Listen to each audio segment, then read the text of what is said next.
Hello everyone, मैं doctor Girish Mishra G S academy में आप सभी का स्वागत करता हूं।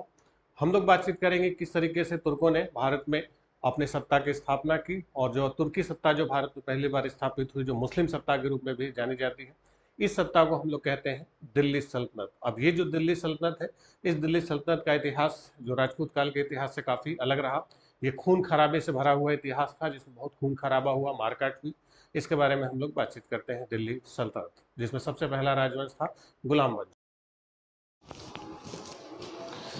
हेलो स्टूडेंट्स, पिछली क्लास में आपको जो मुस्लिम आक्रमण के बारे में बता रहे थे उसमें उसी को आज आगे कंटिन्यू करते हैं। मुस्लिम आक्रमणों में आपको बताया था कि सबसे पहले जो भारत के मुस्लिम आक्रमणकारी थे, भारत पर जिन्होंने आक्रमण किया, वो अरबी मुसलमान थे। सबसे पहले अरबी आए, अरबी में मोहम्मद बिन कासिम। फिर अरबों के बाद आपको बताया तुर्क आए, तुर्कों में भी महमूद नबी मोहम्मद गोरी। और गोरी में आपको बताया था कि गोरी ने ही तरह इनकी दूसरी लड़ाई के बाद जो पृथ्वीराज तृतीय से उसकी हुई थी, उसी तरह इनकी दूसरी लड़ाई के बाद 1191 में उसने भारत में रुकने का फैसला किया और उसके इसी रुकने के फैसले के साथ स्थापित होता है दिल्ली सल्तनत। तो आज हम लोग बातचीत करेंगे दिल्ली सल्तनत की। तो दिल्ली सल्तनत की बात करने से पहले दिल्ली के बारे में थोड़ी बातचीत कर लें कि दिल्ली जो थी, ये दिल्ली किसने बसाई थी और फिर ये किनके किनके हाथों में गई। तो दिल्ली की अगर बात करें तो आपको राजपूतों में, जब राजपूत कलयुग बता रहे थे तो उसमें बताया था कि एक उस समय तोमर राजवंश होता था। तो जो दिल्ली शहर था, तो अगर आपसे पूछा जाए who were the founder of Delhi, तो दिल्ली के जो संस्थापक थे वो कौन थे? तोमर राजपूत थे। ये तोमरों का राजवंश था, तोमरों ने ही दिल्ली बसाई थी।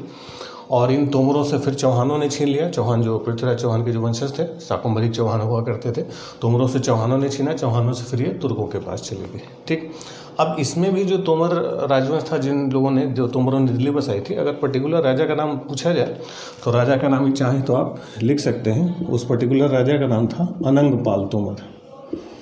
तो अगर राजा का नाम पूछा जाए तो अनंगपाल तोमर, राजवंश अगर पूछा जाए तो तोमर। इन्हीं लोगों ने दिल्ली बसाई थी। फिर तोमरों से आपको बताया किसने छीना? चौहानों ने। फिर चौहानों से तुर्कों ने। अब यही जो गोरी ने जो दिल्ली सल्तनत की स्थापना की, तो इसमें जो गोरी था, गोरी को जो मोहम्मद गोरी, जिसने चौहानों को पराजित किया, फिर उसके बाद चंदावत की लड़ाई में जयचंद को पराजित किया और भारत पर, उत्तर भारत पर नियंत्रण करने की कोशिश की। तो गोरी का अपना कोई बेटा नहीं था, मोहम्मद गोरी का कोई लड़का नहीं था। उसके पास ढेर सारे गुलाम थे, गुलामों की उसकी फ़ौज थी, बहुत सारे गुलामों के साथ वो आया था। तो वही जब भारत में आया तो उसने दिल्ली की सत्ता क्या कर दी? अपने गुलामों को सौंप दी।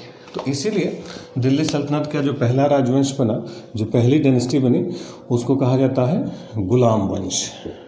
यानी दिल्ली सल्तनत का पहला राजवंश कौन सा था? गुलाम वंश, या इंग्लिश में कहते हैं स्लेव डायनेस्टी।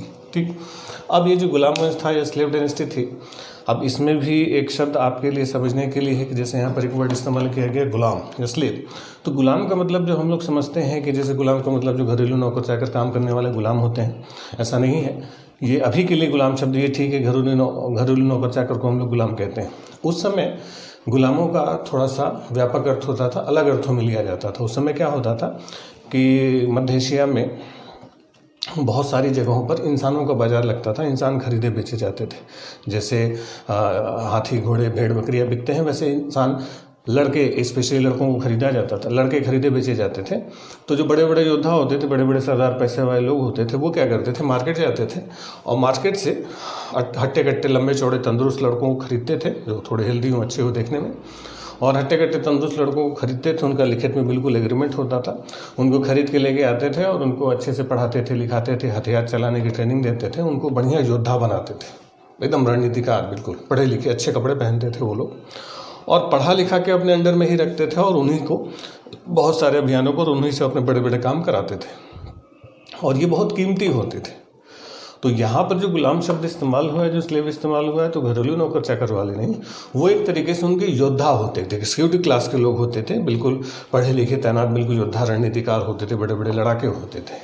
बस यही होता था कि लिखित में अपने मालिक के एग्रीमेंट में आते थे, इसलिए उनको गुलाम कहा जाता था। ठीक है, तो वो बड़े लोग थे, तो कई सारे गुलाम आए थे। तो उन्हीं गुलामों में जो सबसे योग्य गुलाम था, उसको गोरी ने अपनी सत्ता सौंप दी। उसका नाम था कुतुबुद्दीन ऐबक। कुतुबुद्दीन ऐबक। अब ये जो कुतुबुद्दीन ऐबक था, इसका जो टाइम पीरियड था 1206 से 1210 तक था, 1206 to 1210। अब यहाँ भी एक बात आपको समझने की है कि जैसे तराइन की जो दूसरी लड़ाई हुई थी 1192 में, 1192 में, उसके बाद से ही तुर्कियों का भारत पर कब्जा हो गया था, कंट्रोल हो गया था। लेकिन जो ऐबक का शासनकाल शुरू होता है वो 1206 से आप किताबों में पढ़ते हैं। लेकिन ऐसा नहीं है कि 1206 से ही सुल्तान बना, वो पहले से था। 1192 के बाद से ही गोरी वापस लौट चुका था और ऐबक को, कुतुबुद्दीन ऐबक, उसने सब कुछ सौंप दिया था। लेकिन ऐबक उस समय तक गुलाम था टेक्निकली, जो गुलामी वाला एग्रीमेंट होता है, तो ऐबक टेक्निकली उस समय तक गुलाम था, तो इसलिए आज़ादी उसको नहीं मिली थी। तो इसलिए उसको अभी 1206 से पहले गुलाम सुल्तान नहीं माना जा रहा था। 1206 में क्या हुआ, 1266 लिखा जाता है कि 1206 में गोरी ने उसकी जो दास्ता से मुक्त कर दिया था, उसका एग्रीमेंट वापस कर दिया था, बोला था कि जब तुम आज़ाद सुल्तान के तरीके से व्यवहार कर सकते हो। तो इसलिए जब उसको गोरी ने दास्ता से मुक्त कर दिया, तब उसका शासनकाल जो है 1206 से माना जाता है। ठीक है, इसलिए दिल्ली सल्तनत की जो स्थापना भी मानी जाती है, अगर पूछा जाए इस्टेब्लिशमेंट ऑफ दिल्ली सल्तनत, तो वो भी 1206 ही माना जाता है। ठीक है, तो 1206 इसीलिए माना जाता है कि गोरी ने ऐबक को गुलामी से आज़ादी दे दी थी। हालांकि गोरी ऐबक जो था वो पहले से ही शासन कर रहा था। ठीक, चलिए अब ये जो कुतुबुद्दीन ऐबक जब सुल्तान बना, तो इसके समय के कुछ खास पहले फैक्ट्स की बात कर लेते हैं, क्या क्या इसके तथ्य थे। अब ये दिल्ली सल्तनत का पहला सुल्तान बना जरूर, लेकिन एग्जैक्टली इसने दिल्ली से शासन नहीं किया। जो ऐबक था, इसने लाहौर को अपना केंद्र बनाया था, ये लाहौर से शासन कर रहा था। ठीक है, ध्यान रखेंगे, ये दिल्ली नहीं आया था, ये लाहौर से ही शासन कर रहा था। तो इसने अपना सेंटर किसको बनाया, लाहौर को बनाया, लाहौर को ही केंद्र बना के वहीं से शासन कर रहा था। दिल्ली अभी ये नहीं पहुंचा था। इसके समय की इसकी कुछ उपाधियां हैं, कुछ टाइटल्स हैं, 2-3 उपाधियां इसने धारण की थी। कि जैसे इसकी एक उपाधि थी कि गोरी ने इसको कहा था कि अब तुम आज़ाद सुल्तान के तरीके से व्यवहार करोगे, लेकिन वो कहता था कि आपके रहते हम सुल्तान नहीं बन सकते, हमारे लिए सिपह सालार ही ठीक है। सिपह सालार मतलब जो सेनापति टाइप से उपाधि होती है। तो इसने खुद की जो उपाधि धारण की थी वो क्या थी, सिपह सालार। सिपह सालार ये इसकी टाइटल थी, मतलब एक सेनापति टाइप से इसने उपाधि ली थी। ठीक, ये जो था बहुत दानवीर माना जाता था। कुतुबुद्दीन ऐबक बहुत दान दक्षिणा करता था, दानवीर था। ये लाखों रुपया लोगों को दे के बख्श देता, नहीं बोला कि जाओ लाखों रुपया दिया, मतलब बहुत पैसा देता था किसी को और बख्श देता था कि जाओ ऐश करो, नहीं वसूलेंगे। तो लाखों रुपया लोगों को दे के बख्श देता था, इसलिए इसको कहा जाता था लाख बख्श। तो इसकी एक टाइटल कौन सी है, लाख बख्श। ठीक, एक और इसकी खास बात थी कि ये जो ऐबक था, ये कुरान का बहुत भारी जानकार था। पूरी कुरान की आयतें इसको याद थे, पूरी कुरान इसको ज़ुबानी याद थी, ज़ुबान में बिल्कुल रटी हुई थी पूरी कुरान। तो कुरान का जानकार होने की वजह से, जैसे होता है ना, कोई किताब आप पूरी याद कर जाते हैं, पूरी किताब आपकी रटी हुई, तो बोलते हैं ना पूरी किताब चट कर गए, पूरी किताब खा गए। तो इसको भी माना जाता था पूरी कुरान खा के बैठा है, इसलिए इसको कहा जाता था कुरान ख्वा। तो कुरान ख्वा का मतलब कुरान का ये भारी जानकार था, इसको पूरी कुरान ज़ुबानी रटी हुई थी।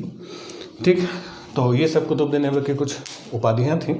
इसी कुतुबुद्दीन ऐबक के दरबार में बहुत बड़े बड़े साहित्यकार रहते थे, जिसमें एक सबसे प्रसिद्ध उस समय का एक लेखक था हसन निज़ामी।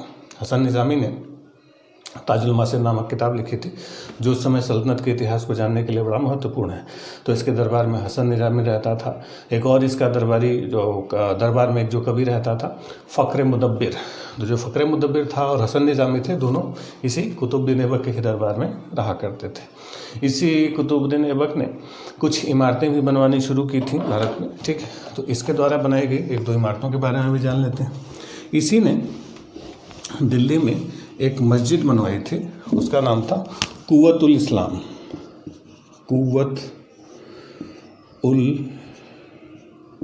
इस्लाम। ये कुव्वतुल इस्लाम क्या है, ये एक मस्जिद है, मॉस्क है। और कहाँ पर बनवाया था ये, दिल्ली में। तो दिल्ली में जो इसने कुव्वतुल इस्लाम मस्जिद बनवाई, ये भारत में सल्तनत टाइम में बनने वाली पहली मस्जिद है। तो सल्तनत टाइप की सल्तनत टाइम की भारत की पहली मस्जिद कौन सी है, कुव्वतुल इस्लाम मस्जिद, जो कहाँ बनाई गई है, दिल्ली में। और किसने बनवाया था, कुतुबुद्दीन ऐबक ने। इसी के समय जैसे नहीं कहीं VIP को जाता है, राजा महाराजा जाते हैं, राष्ट्रपति प्रधानमंत्री कहीं जाते हैं, तो उनके खाने पीने रहने पूजा पाठ की व्यवस्था पहले ही कर दी जाती है। तो ये जब एक बार राजस्थान अभियान पर जा रहा था, तो राजस्थान अभियान पर जाते समय इसके सिपाहियों ने अजमेर में इसके अपने नमाज पढ़ने के लिए एक जैन मंदिर था, उसको तोड़ के 2-2.5 दिन के अंदर एक मस्जिद का रूप दे दिया था। तो उसी को कहा जाता है 2.5 दिन का झोपड़ा। 2.5 दिन का झोपड़ा। तो ये जो 2.5 दिन का झोपड़ा है, ये कहाँ पर बनवाया गया है? अजमेर में। अब ये 2.5 दिन का झोपड़ा क्या है? ये एक मस्जिद है, मॉस्क है, और पहले क्या था? ये जैन मंदिर था। ये 2.5 दिन में बना था, इसलिए इसका नाम क्या रखा गया? 2.5 दिन का झोपड़ा, जो पहले मस्जिद हुआ करती थी। ठीक, इसी जो मंदिर था, जो जैन मंदिर था, तो उसी पर विग्रहराज चतुर्थ का जो हरिकेली नाटक संस्कृत में लिखा गया था, उसका चित्रण उसी 2.5 दिन के झोपड़े पर किया गया था। ठीक, इसी ने, इसका एक सूफी संत गुरु था बख्तियार काकी, तो उस बख्तियार काकी की याद में, बख्तियार काकी, तो उसी बख्तियार काकी की याद में उसने दिल्ली में एक मीनार बनवाने की सोची थी, और उसकी नींव भी डलवाई और शुरू भी किया, जिसको बाद में नाम दिया गया कुतुब मीनार। तो जो कुतुब मीनार है ये दिल्ली में है, बहुत प्रसिद्ध इमारत है। तो कुतुब मीनार बनवाने की शुरुआत इसी ने की थी। ठीक है, और किसकी याद में? खुद की याद। नाम कुतुब है तो इसका मतलब नहीं कुतुबुद्दीन ऐबक की मेमोरी में बनवाया था, कुतुबुद्दीन ऐबक ने शुरू किया था, लेकिन किसकी याद में? कुतुबुद्दीन बख्तियार काकी, वो सूफी संत थे, वो सूफीज़्म आएगा उसमें हम लोग डिस्कस करेंगे। तो ये बख्तियार काकी की याद में कुतुब मीनार की नींव डलवाता है। हालांकि पूरा नहीं करा पाया था, बनवाना शुरू कर दिया था कुतुब मीनार दिल्ली में, लेकिन पूरा नहीं करा पाया था। पूरा कराने से पहले ही एक उस समय जैसे आज पोलो खेलते हैं, तो पोलो टाइप का एक गेम होता था, चौगान बोला जाता है, तो जो घोड़े पे बैठ के खेलते थे, तो वही चौगान खेल रहा था, और चौगान खेलते समय घोड़े से गिरा, और घोड़े से गिर के घायल हुआ, और कुछ ही दिन बाद उसकी मौत हो गई। He fell down from the horse during chaugan and died. तो ये चौगान खेलते समय घोड़े से गिर के मरा था। तो इसी सुल्तान के बारे में पूछा जाता है, कौन सुल्तान था जो घोड़े से गिर के मरा था? तो कुतुबुद्दीन ऐबक था, जो घोड़े से गिर के मरा था। और ऐबक ही नहीं, भारत के ज़्यादातर शासक राजा महाराजा जो नवाब सुल्तान रहे हैं, ज़्यादातर ऐसे ही मौत मरते थे। जैसे कोई घोड़े से गिर के मरा, कोई सीढ़ी से गिर के मरा, कोई छत से गिर के मरा, कोई भागते हुए मरा, कोई भगाते हुए मरा, किसी के भाई ने मारा, किसी के बेटे ने मारा, किसी के सेनापति ने मारा, किसी के भतीजे ने मारा। ठीक, युद्ध के मैदान में दुश्मन से लड़ते हुए मारा जाना, ये हमारे राजाओं का शौक नहीं था। ज़्यादातर राजाओं के मरने का आप खाली रेशियो निकालें, खाली आप इस बात पर रिसर्च करें कि हमारे ज़्यादातर शासक मरते कैसे थे, तो आपको पता चलेगा कि हमारे ज़्यादातर जो शासक थे, ज़्यादातर शासकों की जो मौत हुई है वो पेचिश से हुई है, यानी हमारे राजा खा के मरते थे। अगर एक को छोड़ दिया जाए तो 99% राजा ऐसे ही गिरते पड़ते, भागते भगाते और पेचिश आए जैसे मर जाते थे। युद्ध के मैदान में दुश्मन से लड़ते हुए मारा जाना, ये हमारे राजाओं का शौक था ही नहीं। केवल एक राजा रहा जो युद्ध के मैदान में दुश्मन से लड़ते हुए मरा, बाकी सब ऐसे गिरते पड़ते, भागते भगाते मरे। अब वो कौन था वो आगे अभी आएगा, उसका नाम हम लोग लेंगे। ठीक, चलिए, अब इस कुतुबुद्दीन ऐबक के बाद जब इसकी मौत हुई, तो फिर अगला जो सुल्तान बना दिल्ली सल्तनत का, उसका नाम था आराम शाह। आराम शाह। ठीक, हालांकि आराम शाह का कोई खास टेन्योर नहीं था, 1210 में कुछ ही महीनों तक रहा। वो बहुत अयोग्य शासक था, और अगला शासक बना इल्तुतमिश। ठीक, इल्तुतमिश, इसका जो टाइम पीरियड है 1210 से 1236। ठीक है, दिल्ली सल्तनत में ढेर सारे सुल्तान थे, तो जो केवल खास सुल्तान है, केवल उन्हीं के बारे में हम लोग डिटेल में चर्चा करेंगे। बाकी आराम साहब बहुत सारे ऐसे सुल्तान रहे, उनके बारे में कोई बस सीक्वेंस में ये आ जाते हैं। इसका आपको ध्यान रखना है कि ऐबक और इल्तुतमिश के बीच में कौन सुल्तान एक आया था? आराम शाह, कुछ ही समय के लिए था। हम लोग बात करेंगे इल्तुतमिश की। अब इल्तुतमिश जो था, ये हमारे इतिहास में, सल्तनत के इतिहास में, बाकी समय के इतिहास में सबसे हैंडसम शासक माना जाता है। हैंडसम का मतलब स्मार्ट था, काफ़ी खूबसूरत था ये, और ये भी गुलाम था। एक्चुअली जब ये गुलाम था, एक बार इसको जब बेचा जा रहा था, तो मोहम्मद गोरी की नज़र इस पर पड़ी थी। मोहम्मद गोरी इसको खरीदने गया, लेकिन उसकी कीमत इतनी ज़्यादा थी, बहुत सुंदर था देखने में, तो उसकी कीमत इतनी ज़्यादा थी इल्तुतमिश की कि गोरी जैसा आदमी भी इसको खरीद नहीं पाया था। गोरी भी नहीं खरीद पाया इसको, तो खुद तो नहीं खरीद पाया, लेकिन उसके व्यापारी को, जो इल्तुतमिश को बेचने आया था, तो उसको उसने चेतावनी दे दी थी कि बेटा हम तो नहीं खरीद पा रहे, लेकिन इसको कोई और भी नहीं खरीद पाए, और बोला था कि जब हम ही खरीदेंगे तभी इसको बेचना। फिर जब गोरी ने भारत पर नियंत्रण हासिल किया, फिर जब कुछ पैसा वैसा आ गया था इन लोगों के पास, तब फिर उसने ऐबक को भेजा था धन दौलत के साथ कि जाके इल्तुतमिश को खरीद के लेके आओ। तो फिर ऐबक गोरी की तरफ से गया था और इल्तुतमिश को खरीद के लेके आया था, बहुत महंगे में खरीदा गया था। तो गोरी का गुलाम था ऐबक, और ऐबक का गुलाम था इल्तुतमिश, तो इसीलिए इल्तुतमिश को कहा जाता है गुलामों का गुलाम। ठीक, ये गुलामों का गुलाम सुल्तान इसी कहा जाता है। ठीक, और यही दिल्ली सल्तनत का वास्तविक संस्थापक या पहला वास्तविक सुल्तान कहा जाता है, रियल फाउंडर ऑफ दिल्ली सल्तनत। दिल्ली सल्तनत का वास्तविक सुल्तान क्यों कहा जाता है? क्योंकि जैसे बताया कि जो ऐबक था, तो ऐबक अपना जो सेंटर था, अपना केंद्र था, उसने लाहौर को बनाया था, जबकि इल्तुतमिश जो था इसने अपना केंद्र बना दिया किसको? दिल्ली। दिल्ली को केंद्र बना के शासन करने वाला पहला सुल्तान ही इल्तुतमिश था, एक बात। दूसरी चीज़ ये थी कि यही पहला सुल्तान था जो लीगल माना गया, जो वैध माना गया। वैध मतलब है कि जैसे ये जो तुर्की आक्रमणकारी आ रहे थे, ये तो थे बेसिकली लुटेरे, लूट मार करने आते थे। अब लूट मार करते करते इन्होंने अपने आप को सुल्तान घोषित कर लिया। अब सुल्तान घोषित तो कर लिया, अब खुद से हमें बोल दे कि हमें ही सुल्तान है, कोई मानेगा तो है नहीं, कोई मान्यता देने वाला चाहिए ना। तो इनको कोई मान्यता देने वाला था नहीं, क्योंकि बेसिकली ये लोग थे लुटेरे, लूट मार करने के लिए आए थे, सारे लुटेरे थे, चाहे गोरी हो, चाहे महमूद गजनवी, सब लोग लूट मार करते थे। ये जो धर्म का फंडा था कि इस्लाम का प्रचार करना है, ये सब बहुत बात की बातें हैं। शुरुआती इनका जो लक्ष्य था ये केवल लूट मार ही करना था, ये शुद्ध लुटेरे थे। जैसे महमूद गजनवी के बारे में कहा जाता है कि अगर मक्का मदीना के मस्जिदों में भी सोना होता तो उनको भी जाके वो लूट लेता। तो वहाँ मक्का मदीना हमला क्यों नहीं किया? क्योंकि वहाँ पर उसको धन दौलत मिलता ही नहीं। यहाँ पर मंदिरों में क्या था, खूब सोना चांदी होता था, तो लूटने के लिए सब आते थे। अगर मस्जिदों में सोना चांदी होता उसको जाके ये सब लूट लेते। तो ये बेसिकली थे ये लोग लुटेरे और लूट मार करने के लिए आते थे, और धर्म केवल इनके लिए एक समझ लीजिए कि बहाना बन गया था, झंडा बन गया था। क्योंकि खाली अगर कहेंगे भाई हम लूटने जा रहे हैं, तो लूटने जा रहे हैं तो थोड़ा सा ऑकवर्ड लगेगा। बोल दे कि हम इस्लाम का प्रचार करने के लिए लूट मार कर रहे हैं, तो धर्म का झंडा मिलने से इस्लाम का प्रचार जो था इनका एक बहाना था। मेन टारगेट क्या था? लूट मार। इस्लाम तो सेकेंडरी चीज़ थी इन सबों के लिए। बेसिकली ये लुटेरे लोग थे। जैसे कभी होता है ना कि आपको पिक्चर देखने का मन किया, अब घर वालों से कहना है कि पिक्चर देखना है, तो थोड़ा सा अपवर्ड लगेगा। बोलेंगे कि पढ़ते पढ़ते बोर हो गए थे, थोड़ा सा थकान आ रही है, मूड नहीं कर रहा, तो चलो पिक्चर देख लेते हैं। तो जब आसपास आप बहाना माहौल बनाते हैं कि पढ़ते पढ़ते थक गए, बिल्कुल बोर हो गए, अब दिमाग नहीं काम कर रहा है, तो घर वाले बोलते जाओ बेटा थोड़ा घूम फिर लो, पिक्चर देख लो। तो आपको देखना है पिक्चर, लेकिन मूवी देखनी है आपको, लेकिन बहाना क्या बना कि पढ़ाई ओवर हो गई तो पिक्चर देखने जा रहे हैं। तो वही इनको बेसिकली लूटना था, लूट मार करना था। धर्म ने क्या दे दिया इनको? बहाना दे दिया, एक झंडा दे दिया कि नहीं नहीं हम लूटने नहीं, हम धर्म का प्रचार करने जा रहे हैं। तो बेसिकली ये लुटे रहे थे। तो कोई इनको सुल्तान क्यों मानेगा? तो इन्होंने अपने आप को वैलिड सुल्तान बनाने के लिए इन्होंने मान्यता लेनी शुरू कर दी। अब जैसे खुद को हम कह दें सुल्तान हो गए, कोई ना कोई मान्यता देने वाला चाहिए।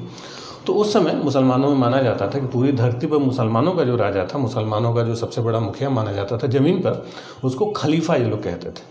तो खलीफा जो होते थे, तो खलीफा को ये लोग अपना हेड मानते थे।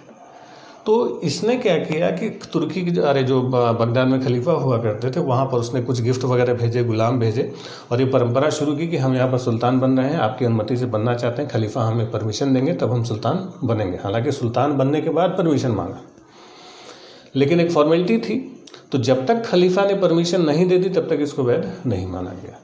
तो खलीफा भी फॉर्मेलिटी थी, तो उसने भी अपना लिख पढ़ के खिलवत उसको बोला जाता था, खिलवत भिजवा दिया कि जाओ अच्छा तुमको सुल्तान हमारे आशीर्वाद से बन जाओ। तो खलीफा से खिलवत मिलने का मतलब, अब ये लोग कहते थे कि हाँ खलीफा ने हमें स्वीकार कर लिया, मतलब हम वैध सुल्तान हैं। ठीक, चलिए क्या। तो खलीफा से खिलवत लेने वाला पहला जो सुल्तान था वही इल्तुतमिश था, इसीलिए इसको पहला वैध या दिल्ली सल्तनत का वास्तविक संस्थापक कहा जाता है, रियल फाउंडर ऑफ दिल्ली सल्तनत। इसी ने पहला काम तो ये किया कि जो कुतुब मीनार अधूरा छोड़ के मरा था कुतुबुद्दीन ऐबक, तो उस कुतुब मीनार के निर्माण कार्य को उसने पूरा करा दिया। तो इसने जब कुतुब मीनार का निर्माण कार्य किया, तो जब पूरा करवाया तो उस समय कुतुब मीनार कुल 4 मंजिले के बने थे। ठीक है, तो नींव डलवाई थी ऐबक ने, पूरा किसने करवाया? इल्तुतमिश ने। बाद में एक बार फिर और रिकन्स्ट्रक्ट हुआ, वो कब हुआ आगे चर्चा करेंगे। ठीक है, लेकिन इसने जब बनवाया था तो उस समय 4 मंजिले की कुतुब मीनार बनी थी। क्लियर। इल्तुतमिश ने जैसे कुतुबुद्दीन ऐबक जब शासक बना था तो अभी केवल ये लोग क्षेत्र जीत गए थे, मतलब इनके सिपाही है, सेना है, लोगों ने भारतीय शासकों को हरा दिया। तो जीत तो गए थे, लेकिन अभी सिस्टम नहीं बना पाए थे। सिस्टम बनाने का मतलब है कि जो क्षेत्र जीता गया है उस पर नियंत्रण स्थापित हो, वहाँ से इनकम का सोर्स जनरेट हो, कैसे वहाँ की जनता से टैक्स वसूला जाए, व्यवस्था क्या होगी। तो ऐबक के पास व्यवस्था बनाने का समय नहीं था, वो युद्धों में उलझा रहा। जो भारत में सिस्टम बनाना था, जिसको बोलते हैं ना व्यवस्था, सिस्टम, तो सिस्टम बनाने का जो काम था वो इल्तुतमिश ने किया। पूरा सिस्टमाइज किया उसने क्या किया कि जो पूरा इनका दिल्ली सल्तनत का जो साम्राज्य था, जैसे भारत बड़ा देश है तो इसको प्रशासनिक सुविधा के लिए कई सारे छोटे छोटे प्रशासनिक टुकड़ों में बांटते हैं, राज्यों में बांटते हैं। तो वही काम उसने किया कि इसने पूरे दिल्ली सल्तनत को कई सारे छोटे छोटे प्रशासनिक टुकड़ों में बांटा और इन छोटे छोटे प्रशासनिक टुकड़ों को नाम दिया इसने इक्ता। इक्ता का मतलब जैसे आज यूपी एक इक्ता है उनके लिए, तो राज्यों में जैसे छोटे छोटे राज्यों में बांटा तो उसको क्या नाम दिया, इक्ता। अब यही इक्ता क्या होता था कि इनके जो बड़े बड़े सरदार होते थे उन बड़े सरदारों को वो सैलरी के रूप में इक्ता दे देते थे। इक्ता देने का मतलब है कि जो बड़े सरदार इनके होते थे तो उनको सैलरी क्या देंगे, तो उनको क्या करते थे, एक एक तो इक्ता देते थे सैनिक सरदारों को कि भाई अब जाइए वहाँ पर संभालिए, वहाँ पर राजस्व की वसूली कीजिए, रेवेन्यू कलेक्ट कीजिए, अपना खर्चा पानी निकालिए, जो पैसा बचे तो फिर हमारे पास भेजिए। तो वो बड़े सैनिक सरदारों को सैलरी के रूप में भी काम होता था, प्रशासनिक विभाजन भी हो गया। ठीक, अब इनके पास कोई ब्यूरोक्रेसी अपनी नहीं थी, जैसे आज होते हैं ना, अफसर होते हैं, गवर्नर होते हैं, मजिस्ट्रेट होते हैं, तो वैसे उनके पास अभी कोई प्रशासनिक मशीनरी नहीं थी। तो इसने क्या किया कि सत्ता चलाने के लिए इसके साथ जो खास इसके तुर्की सरदार आए थे, तो उन तुर्की सरदारों में 40 को उसने चुना, 40 खास सरदारों को चुना और 40 खास सरदारों को चुन के एक ग्रुप बनाया, एक समूह बनाया, ठीक है, और उस समूह का नाम दिया गया तुर्क-ए-चहलगानी। तो ये जो तुर्क-ए-चहलगानी था ये एक तरीके समझ लें कि इसकी प्रशासनिक व्यवस्था थी, जो एडमिनिस्ट्रेटिव सिस्टम था। इसमें क्या किया कि 40 खास सरदारों को उसने शामिल कर दिया और सारे लोग यही थे और इन्हीं को सारे इक्ते, इन्हीं के माध्यम से पूरा एडमिनिस्ट्रेशन सारा सिस्टम वो संभालता था। तो ये एक तरीके से उस समय तुर्की सत्ता के केंद्र हुए थे ये चहलगानी वाले, सारा सिस्टम सारा कुछ इन्हीं के बहाने, इन्हीं के हाथ में होता था, यही लोग सारी चीज़ों को कंट्रोल करते थे। ठीक, एक तरीके से जैसे आज अपना केंद्रीय कैबिनेट मंत्री है कि सारे विभाग सारे मंत्रालय वही लोग देखते हैं, तो वही उस समय तुर्क चहलगानी की पोजीशन थी और यही तुर्क चहलगानी को शक्ति का केंद्र बनाया गया था। सुल्तान इन्हीं की बात सुनता था और इन्हीं के मशवरे से सारा काम होता था। तो एक तरीके ये 40 सदस्य थे, इसीलिए किताबों में आपको कहीं कहीं 40 भी लिखा हुआ मिलेगा। ठीक है, तो कहीं 40 तुर्क चहलगानी लिखा हुआ तो इन्हीं की बात हो रही। तो तुर्क चहलगानी किसने बनवाया था, इल्तुतमिश ने बनवाया था। इस इल्तुतमिश को सिक्कों का बड़ा शौक था, कई सारे सिक्के इसने चलवाए थे। इसका एक चांदी का सिक्का था टंका और एक तांबे का इसने सिक्का चलवाया जीतल। जीतल किसका सिक्का था, तांबे का सिक्का था और टंका किसका सिक्का था, चांदी का, silver coin and bronze coin. तो ये जो सिल्वर और ब्रॉन्ज कॉइन्स इसने चलवाए, टंका और जीतल, ये इल्तुतमिश ने चलवाए थे और यही दोनों सिक्के सल्तनत टाइम में सबसे ज़्यादा पॉपुलर हुए, बहुत लंबे समय तक चले। तो टंका और जीतल किसने चलवाया, इल्तुतमिश ने चलवाया। इसी इल्तुतमिश ने, सिक्कों में इसको बड़ा इंटरेस्ट था, तो इसने सिक्कों जब ये ढलवाता था तो इसने सिक्कों पर जिस टकसाल से यानी जिस मिंट हाउस से ढला हुआ था, तो सिक्कों पर टकसालों का नाम भी ये उकेरना शुरू करता है।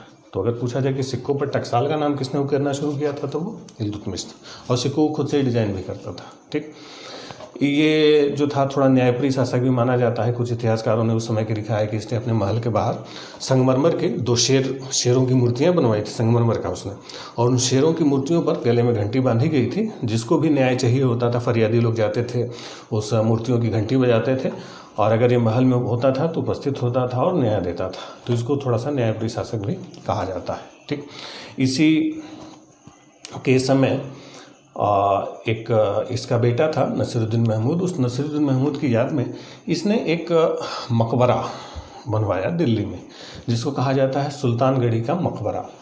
ये सुल्तानगढ़ी का जो मकबरा है वो नसीरुद्दीन महमूद, इसके बेटे का मकबरा था।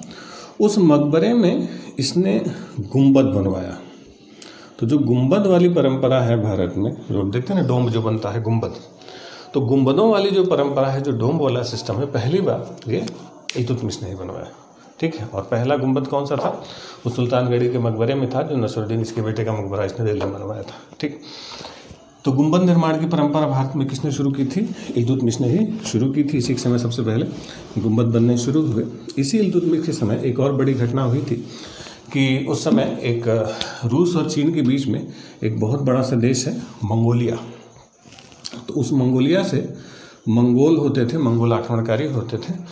तो बहुत सारे मंगोल होते थे, मंगोलों का हमला उस समय अक्सर होता था। मंगोल आक्रमणकारी अपनी सेना लेके बहुत उथल पुथल मचाते थे, लूट मार करते थे। तो मंगोलों का जो हमला होता था सीधे सेंट्रल एशिया या यूरोप की तरफ होता था। इंडिया की जो वर्ल्ड में लोकेशन है मंगोलिया के कंपेयर में, तो इंडिया थोड़ा सा इनसे नीचे पड़ता है इस तरीके से, ठीक है। इधर बीच में क्योंकि हिमालय है, पामीर का पठार है, तो ये सीधे सीधे भारत नहीं आते थे, ठीक है। ये सीधे कहाँ निकल जाते थे, मध्य एशिया की तरफ, यूरोप की तरफ। कभी कभी जैसे रुके तो बीच में खर्चा पानी लेने के लिए घुमाते थे। तो भारत इनके सीधी रूट में नहीं पड़ता था, इसलिए मंगोलों का डायरेक्ट हमला इंडिया पर नहीं होता था। वो कहीं गए हैं तो घूम के जरूर चले जाते थे, ठीक है। तो इसी इल्तुतमिश के समय, ये लगभग 1220 के आसपास की घटना है, एक 1220 एक बहुत बड़ा मंगोल योद्धा था, आपने नाम सुना होगा चंगेज का नाम, चंगेज खां। ये जो चंगेज खां था बहुत बड़ा मंगोल, बहुत का सबसे बड़ा मंगोल योद्धा चंगेज खां को ही जाना जाता है। और पूरे भारत ने पूरे विश्व के इतिहास में, अब तक के इतिहास में सबसे बड़ा साम्राज्य निर्माता अगर किसी एक को माना जाता है तो वो चंगेज खां को माना जाता है। इसने बहुत बड़े क्षेत्र पर राज किया था, सबसे बड़े, पूरी दुनिया के इतिहास में सबसे बड़ा एम्पायर इसी का था। तो चंगेज खां ने एक बड़ी सेना बनाई और बड़ी सेना बना के उसने मध्य एशिया पर अभियान किया। और मध्य एशिया में एक स्टेट हुआ करता था ख्वारिज़्म पर उसने हमला किया और उसको बिल्कुल जहाँ भी जाता था बिल्कुल उजाड़ के रख देता था। ख्वारिज़्म को बिल्कुल तबाह कर दिया, तहस नहस कर दिया, आग लगा दिया। वहाँ के शाह की उसने हत्या कर दी। ख्वारिज़्म का शाह तो मर गया, लेकिन उसी शाह का लड़का था मांगबरनी। तो मांगबरनी जो था वो अपनी जान बचा के भागा इधर भारत की तरफ, क्योंकि मांगबरनी जो था इधर मध्य एशिया से आया था, तो उसको पता था कि भारत में इस समय दिल्ली सल्तनत वाले तुर्की लोग ही हैं। तो वहीं से ये लोग आए थे, तो इसने सोचा कि हमारे ही लोग इंडिया में हैं, चल के हमारे इलाके के लोग हमसे मदद मांगी जाए तो हो सकता है चंगेज खां से जान बच जाए। तो जब मांगबरनी जान बचाने के लिए भारत की तरफ बढ़ा तो उसी के पीछे पीछे चंगेज खां भी जो है भारत की तरफ बढ़ना शुरू हो गया। मांगबरनी जब भारत की सीमा पर पहुंचा तो उसने अपना एक दूत था, उस दूत को भिजवाया सुल्तान के पास कि भाई मदद कीजिए, नहीं तो आ रहे हैं पीछे से चाचा जी, छोड़ेंगे नहीं। तो जब मांगबरनी का दूत पहुंचा तो उस समय सुल्तान इल्तुतमिश था। इल्तुतमिश के दरबार में उसका दूत उपस्थित हुआ और मदद की पेशकश, मदद मांगी, भाई मदद कीजिए, बड़े परेशान चल रहे हैं सुल्तान जी हमारे।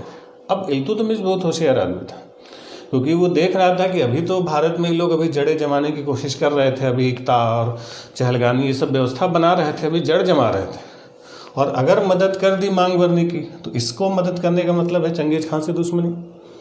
और चंगेज खां अगर आ गया तो फिर अभी तो जड़ जमने से पहले उखाड़ के फेंक देता, तो चंगेज से दुश्मनी मोल नहीं ले सकता था।